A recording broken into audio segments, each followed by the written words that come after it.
फिर से स्वागत है आपका मेरे क्लास में। आज मैं फिर आपके लिए लेकर के आया हूँ न्यूमेरिकल्स प्रॉब्लम फिजिक्स का, ठीक है। तो मैं न्यूमेरिकल्स प्रॉब्लम्स का 3 पार्ट बना चुका हूँ, ये चौथा पार्ट है, ठीक है। ऐसे करते करते और भी बहुत सारे पार्ट्स बनने वाले हैं, क्योंकि टारगेट जो है 200 क्वेश्चन का है मेरा, ठीक ना। तो आप लोग बनने रहिएगा। देखिए न्यूमेरिकल्स, आज का जो न्यूमेरिकल्स है उसका मैं कुछ बेसिक दिखा देता हूँ, आप लोग ध्यान से देखिए। उसी कंसेप्ट पर आज का सारा न्यूमेरिकल्स बनने वाला है, ठीक ना। तो ध्यान से देखिएगा। और आज जो है, आज अलग टाइप का क्लास होगा। आज जो क्लास होगा मैं 4 क्वेश्चन यहाँ पर लिखूंगा, 4 क्वेश्चन मैं बनाऊंगा, फटाफट आप लोग देखते जाइएगा। पहले कंसेप्ट, उसके बाद ट्रिक्स, ठीक है। देखिए बिल्कुल घबराने की जरूरत नहीं है, आराम से पढ़िए और मजे लेकर के पढ़िए, ठीक ना। तो कंसेप्ट ये है आज का, अगर हमको घनत्व, ठीक है, घनत्व को बोलते हैं डेंसिटी। डेंसिटी इसको हम लोग इंडिकेट करते हैं रो से, ये रो है, इससे डेंसिटी को इंडिकेट करते हैं। आप लोग चाहें तो डी भी लिख सकते हैं, आप लोग चाहें तो डी भी लिख सकते हैं, कोई प्रॉब्लम नहीं है। आपको समझने से मतलब है, ठीक ना, बस आपका सोल्यूशन हो जाना चाहिए। घनत्व हो गया। द्रव्यमान जो है, द्रव्यमान को बोलते हैं हम लोग मास, इसको हम लोग स्मॉल m लिखते हैं, ठीक ना। इसका मात्रक केजी या ग्राम हो सकता है, ठीक ना। इसका जो मात्रक है किलोग्राम पर मीटर क्यूब है, या फिर इसको ग्राम पर सीएम क्यूब भी लिख सकते हैं, ठीक ना, ये भी हो सकता है। उसके बाद है आयतन, ठीक है। आयतन का होता है वॉल्यूम, वॉल्यूम का हम लोग भी लिखते हैं। वॉल्यूम का होता है मात्रक एम क्यू, या फिर आप सी एम क्यू लिख सकते हैं छोटा मात्रक के लिए, ठीक ना। इधर मैंने लिख दिया इस तरह का। अब देखिए तीनों में रिलेशन क्या है, रिलेशन क्या है तीनों में, रिलेशन बिटवीन, ठीक है, relation between density, mass and volume. इसमें रिलेशन क्या है वो आप नोट कर लीजिएगा। तो देखिए रिलेशन ये होता है, डेंसिटी इक्वल टू होता है मास बाई वॉल्यूम। ये डेंसिटी का फॉर्मूला होता है, हिंदी में लिखना है, घनत्व बराबर होता है द्रव्यमान बटे आयतन, ठीक है। एकदम बढ़िया से लिख लीजिए, mass by volume, density equal to mass by volume हो गया, ठीक है। तो मात्रक तो इसका आएगा ही, ग्राम का मात्रक क्या होता है, केजी होता है। आयतन का मात्रक क्या होता है, मीटर क्यूब होता है। ये मीटर के ऊपर जाए तो क्या हो जाएगा, ऐसा ही तो आएगा। तो ये जो है मात्रक आपको रटना नहीं है, आपको समझना मात्रक है, ठीक ना। मैं मात्रक का भी एक चैप्टर लूँगा, कोई प्रॉब्लम नहीं होने दूंगा मैं आपको। फिजिक्स में, केमिस्ट्री में का न्यूमेरिकल जो है फटाफट बनाइएगा आप लोग। इसको आप लोग थोड़ा ले लीजिए, स्क्रीनशॉट ले लीजिए,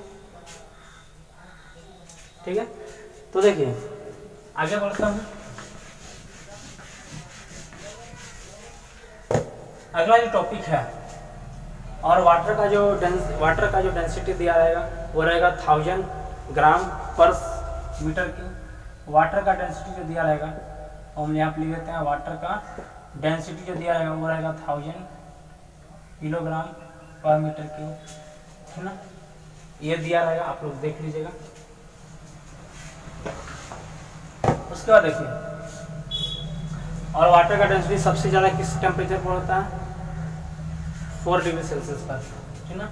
वाटर का जो डेंसिटी सबसे ज़्यादा किस पर होता है, 4 डिग्री सेल्सियस पर होता है।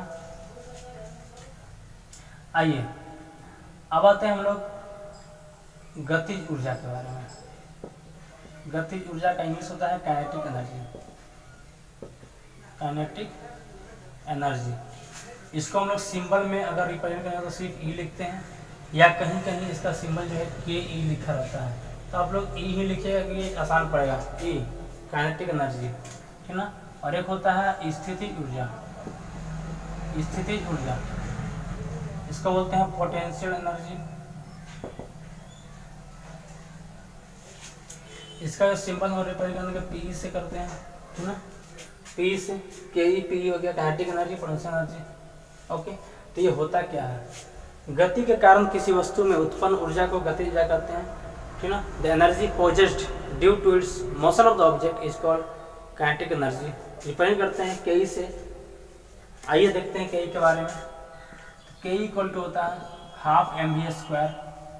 हमको उतना डिटेल्स में नहीं जाना है क्योंकि मैं आपको न्यूमेरिकल्स समझाने वाला हूँ। चैप्टर समझाना होगा तो आप लोग मेरा वीडियो देखिएगा, ठीक ना।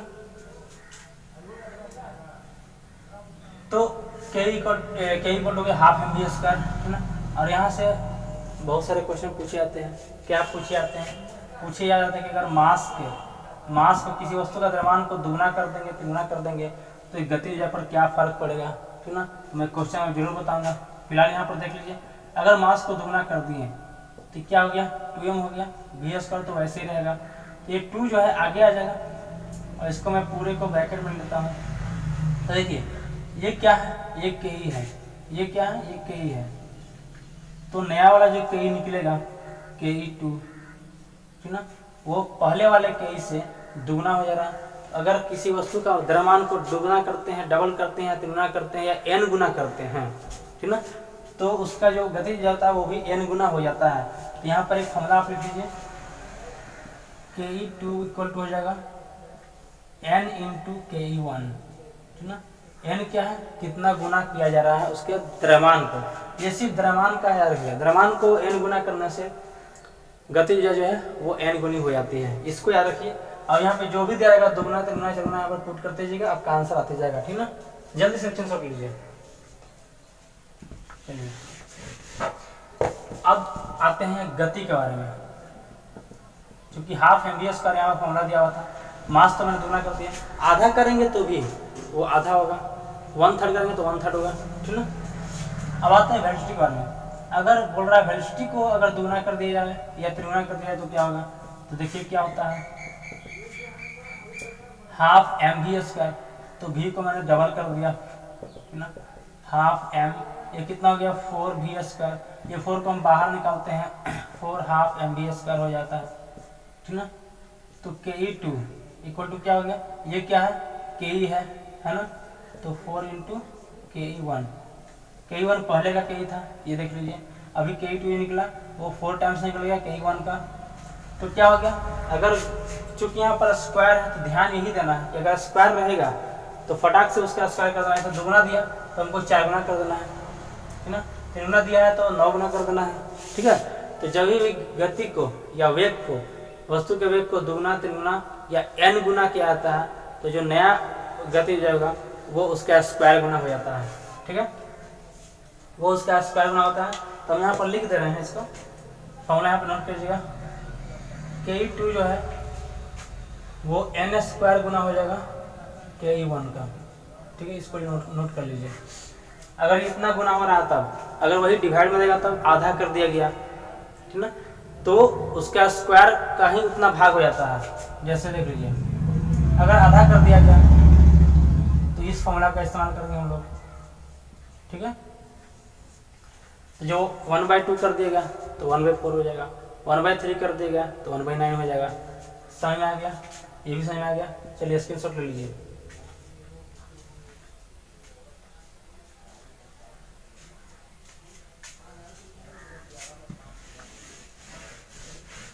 इस पर क्वेश्चन बहुत बढ़िया आता है। अब देखिए स्थितिज ऊर्जा के बारे में, पोटेंशियल एनर्जी। अगर किसी वस्तु को हम लोग जमीन से, अर्थ से h हाइट पर रखा गया है, ये है, इसका मास जो है m kg है, h हाइट पर रखा गया, तो यहाँ पर जब भी कोई वस्तु को हाइट पर रखते तो यहाँ पे g तो काम करता ही है। मैंने बताया था पिछले वीडियो में, देख लीजिएगा आप लोग, g तो काम करता ही है। इस पर तो एनर्जी स्टोर है ना। किसी वस्तु को अगर हम लोग हाइट पर रखते हैं, जैसे ये वस्तु इस पर यहाँ पर रखें, इसको करके, इसमें क्या है, एनर्जी स्टोर है इसमें। इसको छोड़ेंगे ये गिर जाएगा, ठीक ना। जैसे खींचा हुआ तीर जो होता है, तीर धनुष होता है, उसमें भी एनर्जी स्टोर होता है। जमा हुआ जो बांध में पानी होता है उसमें भी एनर्जी स्टोर होता है, ठीक ना। यहाँ पे देखिए, और जो घड़ी होता है, घड़ी का जो सुई घुमाया रहता है उसमें भी स्थिति ऊर्जा ही स्टोर रहता है, ठीक है। तो देखिए यहाँ पर इसका ऊर्जा क्या हो जाएगा, ऊर्जा हो जाएगा मास इंटू इसका g और इसका इंटू h, ठीक ना। तो मतलब इसको हम लिख सकते हैं P = mgh, ठीक है। ये हो जाएगा पोटेंशियल एनर्जी का फॉर्मूला mgh। g का जो वैल्यू है वो 9.8 होता है, आपको पता होना चाहिए, ठीक ना। तो P का जो वैल्यू है डिपेंड किस पे कर रहा है, मास पर और हाइट पर। P का वैल्यू किस पर डिपेंड करता है, मास पर और हाइट पर। हाइट बढ़ाएंगे P बढ़ेगा, ठीक ना, मास बढ़ाएंगे P बढ़ेगा। जितना भारी ऑब्जेक्ट रहेगा उतना ही ज़्यादा वो नीचे की तरफ आना चाहेगा, तो एनर्जी उसमें ज़्यादा है, ठीक ना। चलिए इसका स्क्रीनशॉट ले लीजिए। ये बहुत सिंपल था, इसमें कोई ज़्यादा प्रॉब्लम नहीं है। P = mgh, ठीक है। अब आगे देखिए, K और P तो मैंने पढ़ लिया। अब आते हैं संवेग के बारे में। आज इसी पर आधारित क्वेश्चन बनेगा, इसलिए ध्यान से देखिए, ठीक ना। संवेग को लिखते हैं हम लोग मोमेंटम। मोमेंटम का सिंबल होता है P, ठीक ना, P होता है, ठीक है। देखिए एक्चुअली बात यह है कि हम सिर्फ न्यूमेरिकल्स ही समझा रहे हैं, ये सब डिटेल्स में अगर पढ़ना है तो उसका अलग क्लास है, ठीक ना।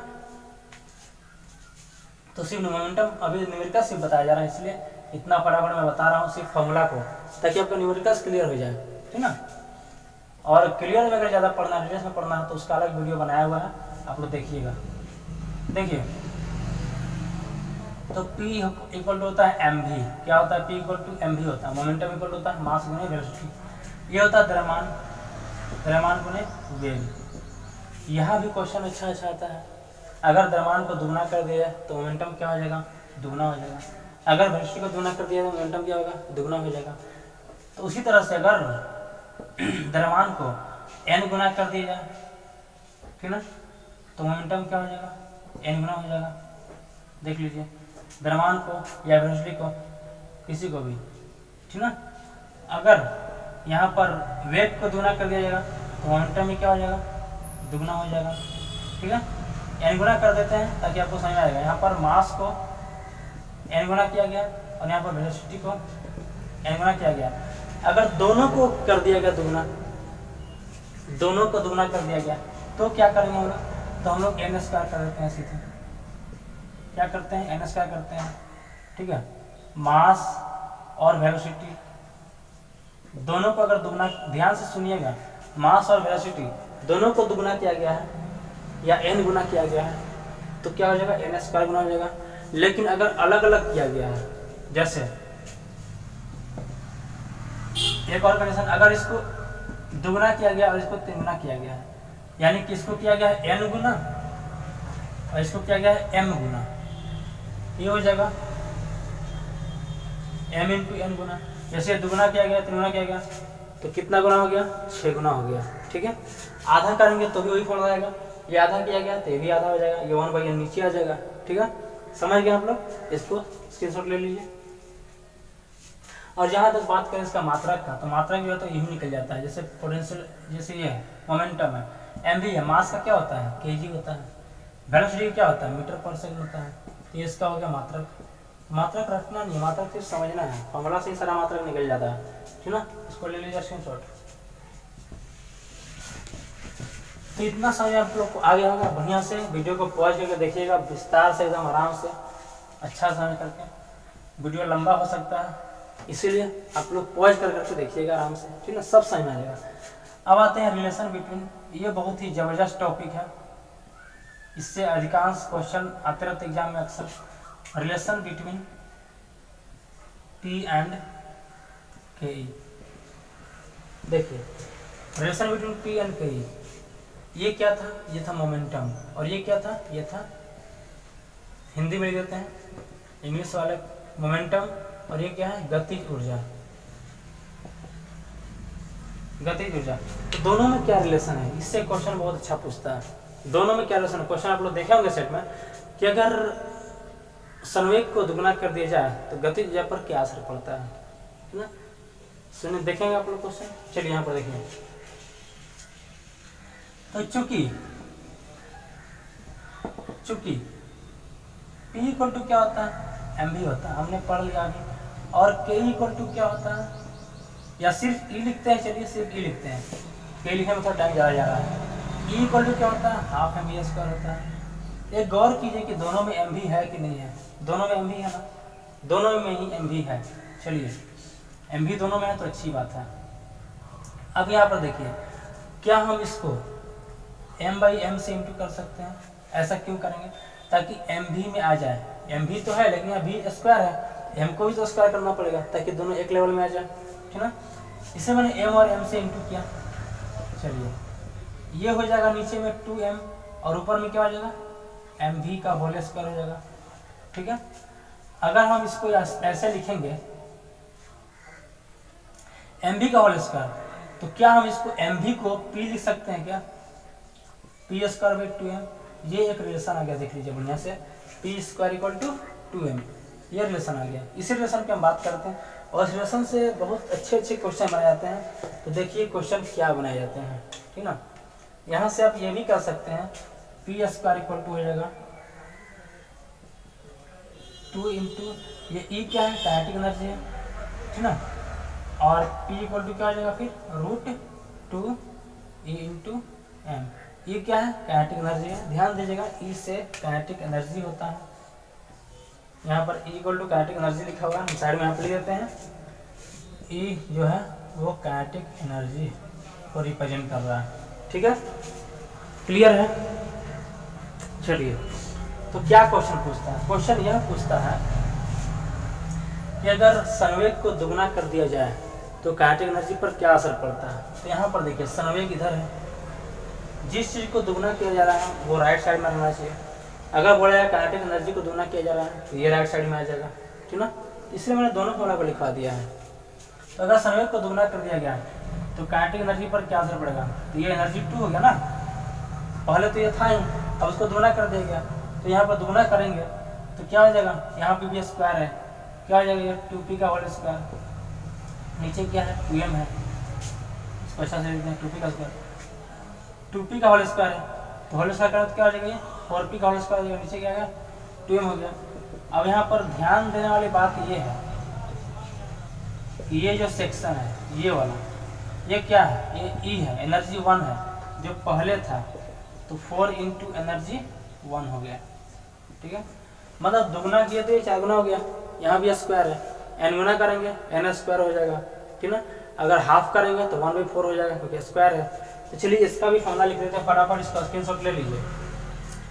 यहाँ पर देखिए, अगर एनर्जी 2 निकालना है और n गुना कर रहे हैं तो ये क्या हो जाएगा, n स्क्वायर गुना हो जाएगा एनर्जी 1 का, ठीक ना। ये फॉर्मूला काइनेटिक एनर्जी के लिए, ठीक ना।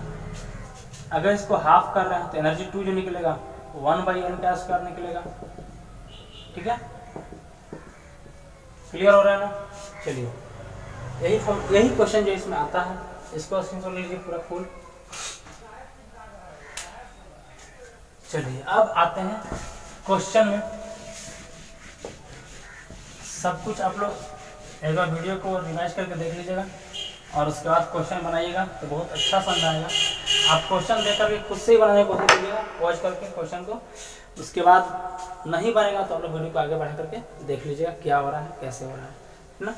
तो चलिए आपके सामने जो है क्वेश्चन लेते हैं, आपके सामने जो है क्वेश्चन लेते हैं। अभी हम आपके सामने एक सेट का क्वेश्चन लेते हैं जो डेंसिटी से संबंधित, एक चीज बता रहा है डेंसिटी को लेकर के। अगर जो डेंसिटी है, अगर पानी से किसी वस्तु का डेंसिटी जो है, ठीक ना, अगर किसी वस्तु का डेंसिटी पानी से ज़्यादा हुआ तो पानी में वो वस्तु डूब जाएगी, ठीक ना। तो यहाँ पे लिखते हैं मतलब डेंसिटी ऑफ वाटर, ठीक है, अगर ज़्यादा हुआ डेंसिटी ऑफ ऑब्जेक्ट से, ओ से ऑब्जेक्ट, तो क्या हो जाएगा, देखिए आपको वाटर का डेंसिटी ज़्यादा है तो क्या होगा, फ्लोट होगा। फ्लोट मतलब होता है तैरेगा, तैरेगा, ठीक ना, उसके बाद तो तैरेगा। अगर वाटर का डेंसिटी ऑब्जेक्ट से कम हो गया तो क्या होगा, सिंक हो जाएगा, डूब जाएगा, डूबेगा, ठीक है। इतना याद रखिएगा, ये दो चीज़ याद रखिएगा। अब सवाल ये कि सर बराबर हो गया तब क्या करेंगे, बराबर हो गया तो क्या करेंगे, अगर डेंसिटी दोनों का बराबर हो गया तो क्या कर सकते हैं, तो डूबेगा या ठहरेगा, ये डूब करके तैरेगा। देखेंगे आप लोग, जैसे ये पानी है, पानी है, अब यहाँ पर एक ऑब्जेक्ट है, देख लीजिए यहाँ पर ऑब्जेक्ट है, ये पानी के नीचे है लेकिन फिर भी तैर रहा है, ठीक ना। इसका हल्का सा सिर्फ सिरा ऊपर में दिखता रहता है पानी का, और ये अधिकांश सिरा जो है नीचे रहता है, पानी के अंदर डूब करके भी ये तैरते रहता है, पूरा नहीं डूबता सरफेस तक, ठीक ना। ये सरफेस हो गया, पूरा नहीं डूबता है, ये अभी हाइट बाकी है इसमें, ठीक ना। तो ये बराबर होगा तो मतलब डूब करके तैरेगा, पानी के सरफेस के नीचे डूब करके, से पानी का सरफेस है, यहाँ पर ऑब्जेक्ट रहेगा, डूबेगा नहीं, तैरते रहेगा। ठीक है, आप लोग देखे होंगे बहुत सारे तालाबों में।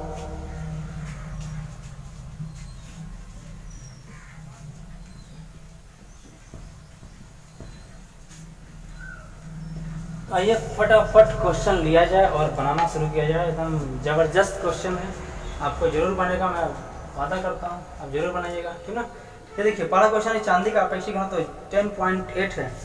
चांदी का अपेक्षिक घनत्व तो 10.8 है, पानी का घनत्व तो 10⁻³ kg पर मीटर क्यूब है। ऐसे ही मात्रा में चांदी का घनत्व तो क्या होगा?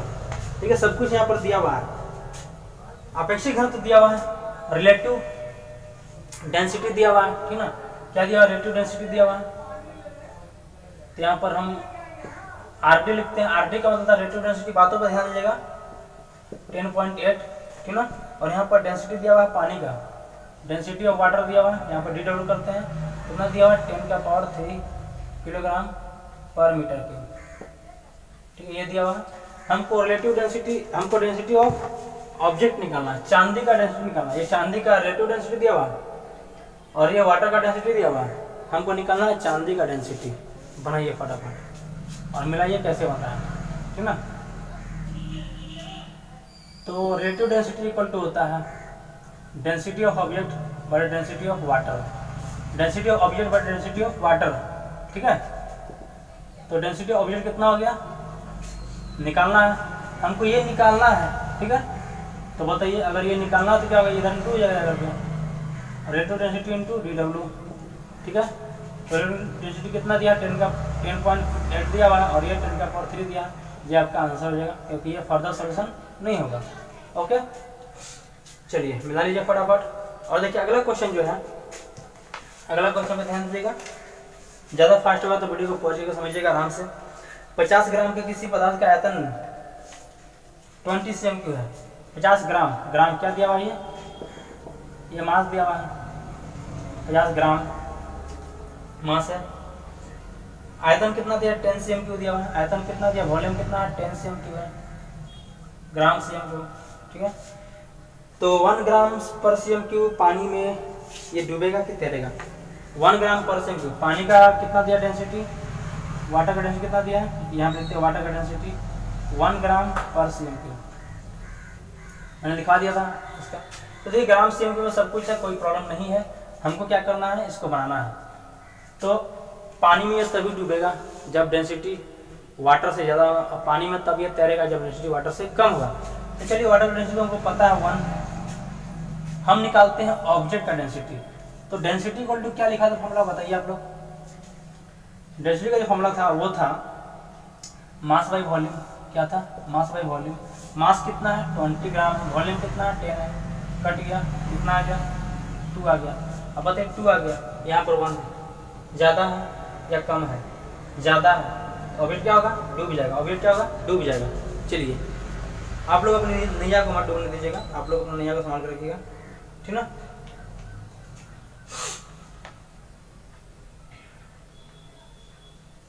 समझ गया ना? क्लियर है? Is it clear to all? Okay.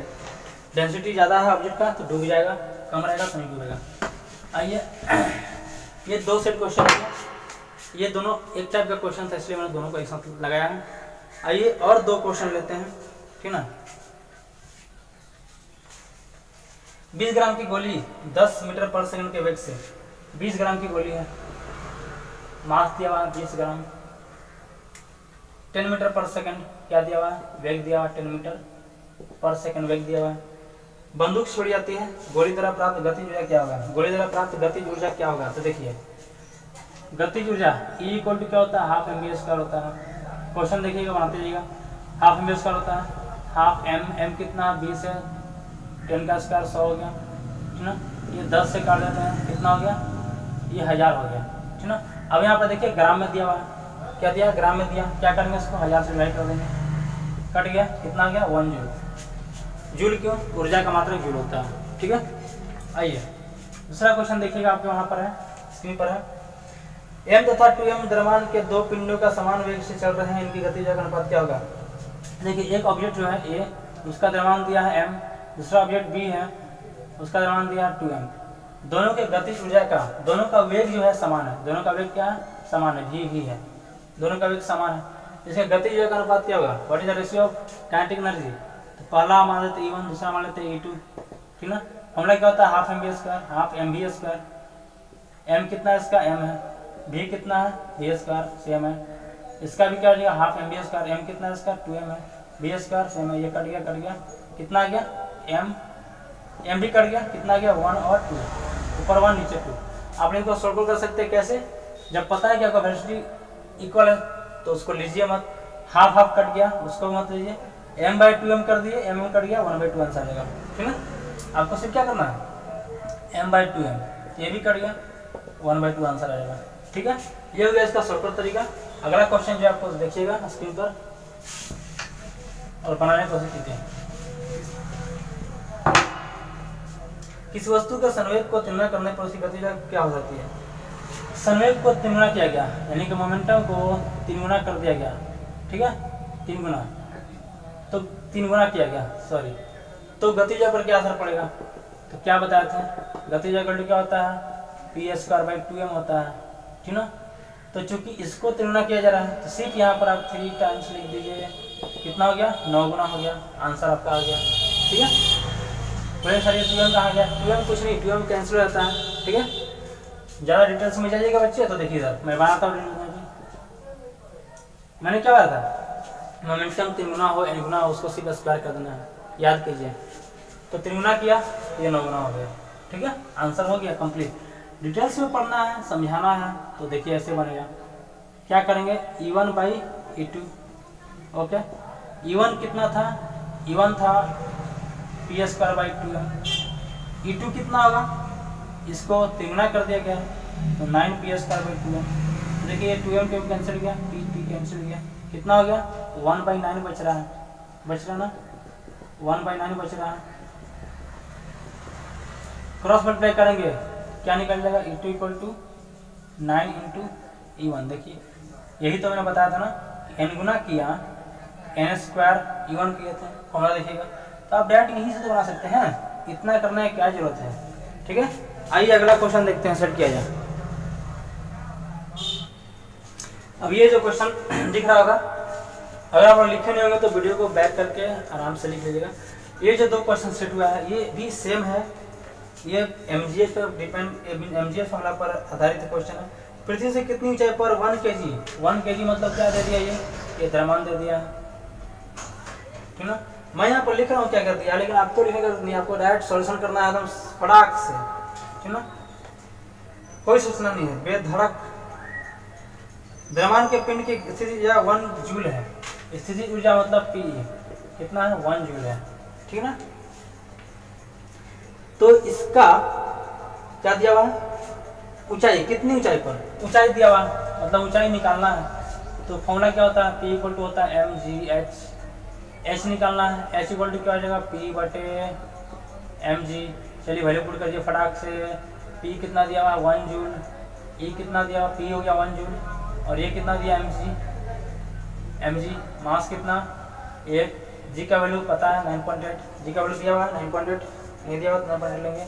चलिए पॉइंट हट गया, यहाँ पे क्या आ गया, 10 आ गया, 10/98 कितना का बताइए, 0.102, ठीक है, 0.102 हो जाएगा इसका आंसर मीटर। इतना हाइट पर ऑब्जेक्ट रखा हुआ था। दूसरा क्वेश्चन देखिए, 50 किलोग्राम द्रव्यमान के पिंड को ऊपर उठाने में 4900 जूल ऊर्जा व्यय होती है, तो उस पिंड के प्रारंभिक वेग का मान कितना होगा। पिंड का प्रारंभिक वेग का मान पूछा हुआ है, ठीक है। यहाँ पर देखिए 50 kg क्या देगा, 50 kg है, ग्राम है, क्या है, व्हाट इज 50 kg है, ठीक है। उसका दिया हुआ है इतना जूल ऊर्जा कितना खत्म हो रहा है, 4900 जूल ऊर्जा खत्म हो रहा है, ठीक ना। उठाने पर 49 जूल ऊर्जा खत्म हो रहा है, तो बताना है, तो वह पिंड के प्रारंभिक वेग का मान है, ऊर्जा व्यय हुई तो वह पिंड के प्रारंभिक वेग का मान है, ठीक ना। प्रारंभिक वेग यहाँ पर लिखा, सॉरी यहाँ पर जो है उसका ऊंचाई पूछ रहा था, इसका प्रारंभिक वेग नहीं, ऊंचाई निकालना है यहाँ पर। तो देखिए h = क्या हो जाएगा, kg वगैरह जो सब सही है, h = क्या हो जाएगा, P/mg। अब मैं फॉर्मूला इस्तेमाल नहीं करूँगा क्योंकि ऊपर में फॉर्मूला लिख दिया गया है। P कितना है, 49 जूल है, ये कितना दिया हुआ केजी है, ये कट गया, काट दीजिए। 9 × 5 = 45, ठीक ना। कितना बजे, 4 बजे 8 बजे 40, 98 हो जाएगा इसका, 98 मीटर इसका हाइट हो जाएगा। ओके, तो हाइट से पूछ रहा था। अच्छा, एक चीज और मिसिंग है, एक चीज और मिसिंग है इसमें। क्या मिसिंग है? जी मिसिंग है, ठीक है। यहाँ पर mg है ना, 4900 दिख रहा है नीचे, नीचे दिख रहा। चलिए 4900 है, इधर हो जाएगा 50, 9.8, ठीक ना। इसको मैंने काट दिया, एक और 0 पर चला गया, ये तो कट गया। ये किससे कटा हुआ था? 9 × 5 = 45, 8 × 5 = 40, इसी से कटा हुआ था। 1 0 जैसे कट ही गया है। अब ये जो है इससे कट जाएगा, एक बार में कट जाएगा, तो इसका आंसर आ जाएगा 10, ठीक है। इसका आंसर क्या हो जाएगा? 10 मीटर। ओके, तो देख लीजिए बढ़िया से इसको, इसका आंसर आ जाएगा 10 मीटर, ठीक है।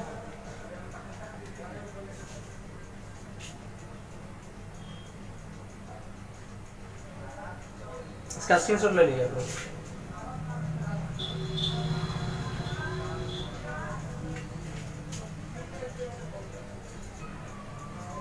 आइए अगला क्वेश्चन आपके सामने है।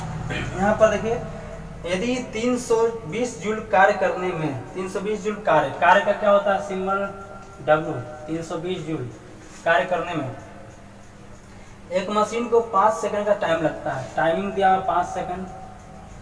अच्छा, इस फॉर्मूला को मैंने नहीं बताया था, कोई बात नहीं। तो मशीन की शक्ति क्या है? पावर इक्वल टू होता है W/T। पावर इक्वल टू क्या होता है? W/T होता है। लिख लीजिए फॉर्मूला, सिंपल सा फॉर्मूला है। पावर, वर्क कितना दिया हुआ है? 320, टाइमिंग कितना है? 5 सेकंड, यूनिट ठीक है। तो कितना आएगा? 6 × 30 और 5 × 20, 64 जूल पर सेकंड इसका आंसर आएगा। जूल पर सेकंड। वैसे बता दूं, पावर का जो मात्रक होता है जूल पर सेकंड भी होता है, इसका मात्रक जो है वाट भी होता है, ठीक है। और 1 हॉर्स पावर इक्वल होता है 746 वाट, याद रखिए। 1 हॉर्स पावर इक्वल होता है 746 वाट, ठीक ना। और 2 horse power equal two into कर देंगे 2 से, हो जाएगा। अगला क्वेश्चन देखिए, किसी पिंड का द्रव्यमान 1 किलोग्राम है। द्रव्यमान 1 के लिए तो केजी में तो रहेगा ही है, ठीक ना। गतिज ऊर्जा 1 जूल है। गतिज ऊर्जा E 1 जूल दिया हुआ है, ओके, 1 जूल दिया हुआ है। करना क्या है? तो उसकी चाल निकालना है। चलिए, बहुत बढ़िया क्वेश्चन पूछा है। तो E इक्वल टू होता है 1/2 mv²। हमको यहाँ से V का वैल्यू निकालना है। तो अगर इसको सोल्यूशन कर देंगे तो 2 क्या हो जाएगा इसका? V equal to √2 × E/m। ध्यान से देखिए, ये होगा क्या? 2 इधर इंटू हो गया, m डिवाइड में आ गया, और रूट स्क्वायर का रूट चला गया, ठीक ना। बढ़ाई वैल्यू। तो जब भी आपको चाल निकालना पड़ेगा काइनेटिक एनर्जी से, आपको ये फॉर्मूला इस्तेमाल कर देना है, ठीक ना। एनर्जी कितना दिया है? 1 दिया है। और ये मास कितना है? 1 kg है। तो ये क्या हो जाएगा? √2 ही तो बचेगा सिर्फ। क्या बचेगा? √2 बचेगा। और √2 का वैल्यू आपको पता है, ऑप्शन में देख लीजिएगा। ऑप्शन में अगर √2 दिया हुआ है तो यही सही रहेगा, √2 मीटर पर सेकंड। अगर ऑप्शन में दिया है पॉइंट में तो 1.414 मीटर पर सेकंड इसका आंसर हो जाएगा, √2 का वैल्यू, ठीक है। इसको ले लीजिए, स्क्रीनशॉट ले लीजिए इसका, ठीक है। इसको मिटा देता हूँ।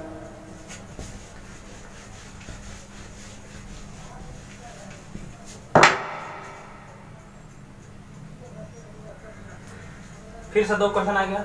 एक क्वेश्चन जो है आपका गतिज ऊर्जा से और दूसरा क्वेश्चन जो है स्थितिज ऊर्जा से। तो देखिए पहला क्वेश्चन, यदि 100 किलोग्राम द्रव्यमान के एक पिंड को 5 मीटर ऊपर उठाया तो कार्य कितना होगा? 100 किलोग्राम क्या दिया हुआ है बताइए? 100 किलोग्राम जो है मास दिया हुआ है। मैं बराबर बोल रहा हूँ, एग्जाम में आप सब लिखिएगा नहीं, डायरेक्ट सॉल्यूशन करना है। हाइट कितना तक उठाया गया है? 5 मीटर तक। इसका गतिज ऊर्जा, इसका क्या होगा? कार्य का मान क्या होगा? तो यहाँ पर जी है ना, 9.8 हो जाएगा जी, ठीक है। मात्रक मीटर पर सेकंड स्क्वायर क्या होता है? mg होता है। p का वैल्यू m हो गया 100 किलोग्राम, g हो गया 9.8, p हो गया हाइट हो गया इतना।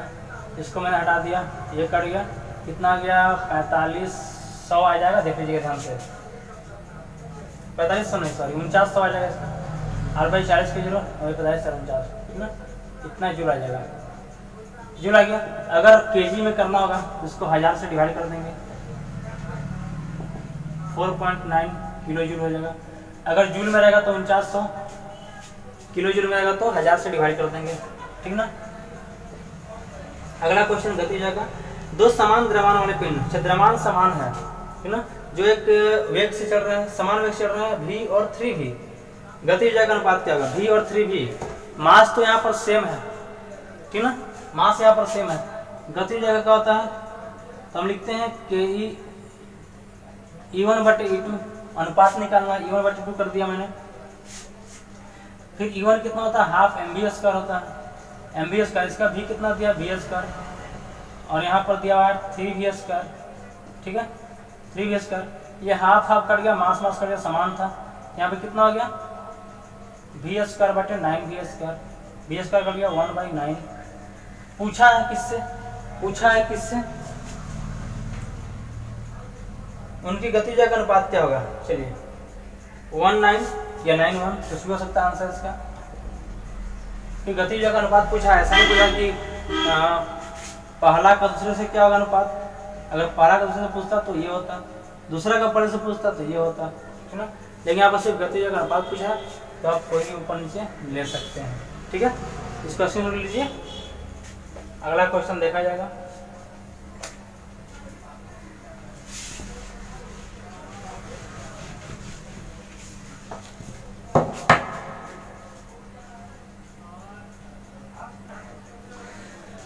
आइए फिर से दो क्वेश्चन आपके स्क्रीन पर है, बनाने की कोशिश कीजिए। बहुत ही बेहतरीन क्वेश्चन दिया जा रहा है, प्रैक्टिस किया जा रहा है, अच्छा से मेहनत कीजिए और एग्जाम एकदम निकाल करके दिखा देना है।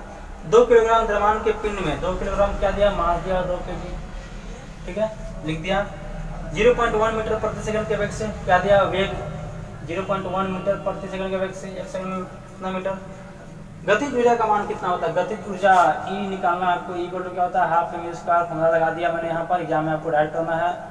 मास कितना दिया 2 kg, इतना 0.1 हो गया, ठीक ना, ये कर गया कितना आ गया 0.1, यहाँ पे स्क्वायर है तो बराबर लगता है 0.1, तो 1 × 1 क्या हो गया, 1 हो गया। पॉइंट कहाँ लगेगा, 2 अंक पीछे, यहाँ पर पॉइंट आ जाएगा, इतना जूल हो गया, 0.01 जूल, जूल लिख देता हूँ। अगला क्वेश्चन जो है फटाफट देख लीजिए। यदि किसी पिंड का द्रव्यमान बनाया हुआ क्वेश्चन है 100 ग्राम है, द्रव्यमान कितना है 100 ग्राम है, ये बनाया हुआ क्वेश्चन है, देख लीजिएगा। और जूल कितना खत्म, एनर्जी कितना खत्म हो रहा है, गतिज ऊर्जा दिया हुआ कितना, ये दिया हुआ कितना 20 जूल। निकालना क्या है, वेग निकालना है। चलिए वेग का फॉर्मूला मैंने बताया था, रूट याद है, √2E/m, यही था कि हमें इसको केजी में करना पड़ेगा। तो ग्राम को मैंने केजी में कर दिया, क्या हो जाएगा 0.1 ग्राम, सही है, 0.1 ग्राम हो गया। अब देखिए एनर्जी हो गया 20 जूल, 0.1 ग्राम, ठीक ना, ये पॉइंट हट गया, ऊपर चला गया, तो 200 में 100 है, ये क्या हो जाएगा 20, इसका आंसर आ जाएगा, ठीक ना। 20 मीटर पर सेकंड निकाल जाएगा रूट से, 20 मीटर पर सेकंड इसका आंसर आएगा, 20 मीटर पर सेकंड, इसका रेस्ट निकल गया। ओके, चलिए फिर से देख लीजिए, बताते इसको। यहाँ पर क्या था, यहाँ पर क्या था, यहाँ पर मास दिया था ग्राम में, केजी में किए, 1000 से डिवाइड किए, एनर्जी जूल में दिया था, ठीक है। वेलोसिटी निकालना था तो फॉर्मूला हो गया √2E/m, ई से हो गया काइनेटिक एनर्जी, वैल्यू रख दिया मैंने, पॉइंट आया यहाँ पर 0 चला गया, 2 बार 2 है, 1 2 निकल गया, और 100 का 10 निकल गया, आंसर आ गया 20 मीटर से। इसको ले लीजिए,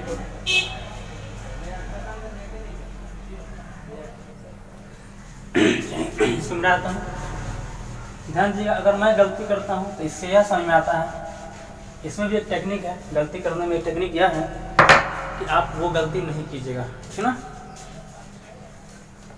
आइए इधर, ये भी एक टेक्निक है गलती करना, गलती कर कर कहीं इंसान को समझा सकता है, ठीक ना। 63 अगला जो क्वेश्चन है वो ध्यान दीजिए। किसी वस्तु को 5 सेकंड कार्य करने के लिए 20 जूल ऊर्जा खर्च करनी पड़ती है। 5 सेकंड कार्य करने के लिए कितना ऊर्जा खत्म करना है, 20 जूल ऊर्जा खत्म करना है। 5 सेकंड काम करने के लिए 20 जूल ऊर्जा खर्च करती है, तो शक्ति क्या है, शक्ति पावर का क्या होता है W/T, क्या होता है W/T, W कितना है 20 जूल, ये कितना है 5, काट दिया 4 क्या वाट, 4 क्या वाट। W/T याद रखिएगा। यदि किसी वस्तु पर 5 न्यूटन का बल लगता है और वस्तु बल की दिशा में 2 मीटर विस्थापित होती है, तब बल द्वारा वस्तु पर किया गया कार्य कितना होगा। 5 न्यूटन का बल लग रहा है, फोर्स कितना है 5 न्यूटन, ठीक ना। वह वस्तु बल की दिशा में 2 मीटर क्या एस दिया, 2 मीटर डिस्टेंस हो गया। तो विषय होती है, तो वस्तु द्वारा बल द्वारा वस्तु पर किया गया कार्य W निकालना है। तो W इक्वल टू मैंने बताया था Fs होता है। अगर बल की दिशा में वस्तु जा रही है, इस पे मैं भी एक वीडियो बना चुका हूँ, देख लीजिएगा। अगर वस्तु बल की दिशा में जा रही है तो फॉर्मूला ये लगता है F/S, ठीक ना। अच्छा एक बार फिर से मैं वीडियो डाल दूंगा, कोई बात नहीं है। F/S, F कितना 5, S कितना है 2, इंटू कर दिए 10 जूल, इसका आंसर आ जाएगा, ठीक है। 10 न्यूटन का बल लगाने पर कोई वस्तु 50 सेंटीमीटर से विस्थापित होती है, तो कार्य करना है 10 न्यूटन का बल लगाने से। अच्छा बल कितना लग रहा है 10 न्यूटन का, तीसरा 10 न्यूटन का बल लग रहा है, वस्तु कितना विस्थापित होती है 50 सेंटीमीटर, यस दिया हुआ 50 सेंटीमीटर, यही ध्यान देना 50 सेंटीमीटर है, मीटर में कर दिया, 100 से डिवाइड कर दिया, कितना आ गया 1/2 आ गया, ठीक ना। अब आप लोग यहाँ पर कार्य निकाल सकते हैं, क्या होता है F/S होता है, F कितना दिया 10 न्यूटन, S कितना निकला 1/2, काट दिया 5 जूल आ गया आंसर, ठीक है। चलिए अच्छा है, इसको आप लोग स्क्रीनशॉट ले लीजिए। ये दोनों क्वेश्चन जो था सेम था, इसलिए मैंने इतना जिसको समझाया नहीं, सेम है, इसलिए आप लोग देख लीजिएगा, खुद समझिएगा।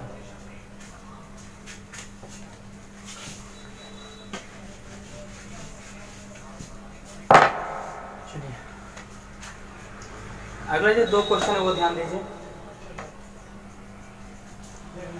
अगला 2 क्वेश्चन पे ध्यान दीजिए। यदि 15 किलोग्राम द्रव्यमान की एक वस्तु को 15 किलोग्राम द्रव्यमान, तो सबसे पहले यहाँ पर मास दे दिया 15 kg,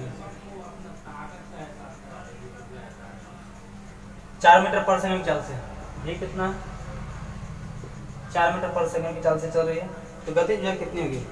बहुत अच्छा क्वेश्चन है। गति ऊर्जा कितनी होगी, किलोग्राम मीटर पर सेकंड, सही है। गति ऊर्जा का फॉर्मूला होता है हाफ mv², m कितना हो गया, मास कितना, ये हो गया, ये 2 से मैंने काट दिया, 15 जगह 60 गुनी 120 हो जाएगा, इसका आंसर 120 जूल इसका आंसर हो जाएगा, ठीक ना। अगला क्वेश्चन देखिए, 2 मीटर पर सेकंड की चाल से, 2 मीटर पर सेकंड चाल दिया हुआ है, 2 मीटर पर सेकंड की चाल से कोई वस्तु चल रही है, चाल से घूमती हुई वस्तु, गति जो है 5 जूल, गति जो कितना है 5 जूल है, के दिया हुआ है 5 जूल, ठीक है। द्रव्यमान निकालना है इसका, द्रव्यमान कितना है, मास निकालना है, मास मिसिंग है यहाँ पर, तो बताइए मास कितना हो जाएगा यहाँ से। अगर इस फॉर्मूला को हम लेते हैं तो मास क्या हो जाएगा यहाँ से, तो मास इक्वल टू हो जाएगा 2em/v², मास ही ना होगा, अरे ये 2 इधर चला गया और v का डिवाइड में आ गया, ठीक है। मास निकालने का फॉर्मूला यहाँ पर देख लीजिए हो गया, तो 2 × E कितना है 5 जूल है, v² कितना है, v² कितना है 2 है, 2 × 2, ये कट गया, ये आ गया 2.5, 5 का आधा 2.5 हो गया, तो 2.5 kg जो है इसका निकल जाएगा, 2.5 kg इसका निकल जाएगा इसका मास। तो चलिए फोटो ले लीजिए इसका। हाँ ये आगे बढ़ते हैं और देखते हैं अगला क्वेश्चन। फिर से आपके स्क्रीन पर आ गया है क्वेश्चन, उसको बनाने की कोशिश कीजिए।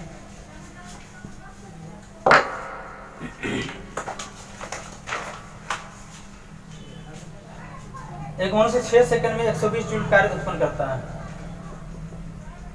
6 सेकंड में 120 जूल कार्य उत्पन्न करता है, कार्य दिया हुआ है, टाइम दिया हुआ है, निकालना क्या है, शक्ति निकालना, पावर क्या होता है, W/T होता है, 120/6 कट गया 20 वाट। एक लैंप 1000 जूल विद्युत ऊर्जा 10 सेकंड में खर्च करता है, लैंप की शक्ति क्या है। अच्छा ऐसा भी कुछ हो सकता है, एक लैंप 1000 जूल ऊर्जा क्या है, W है, 1000 जूल ऊर्जा कंज्यूम करता है 10 सेकंड में। टाइम कितना है? 10 सेकंड है, 10 सेकंड। लैंप की शक्ति निकालना, यूनिट वगैरह सब कुछ सेम है। तो ये पावर इक्वल टू क्या होता है? W/T होता है। W कितना? 1000 जूल। टाइम कितना है? इतना 100 वाट जो है इसका आंसर आ जाएगा। ठीक है, तो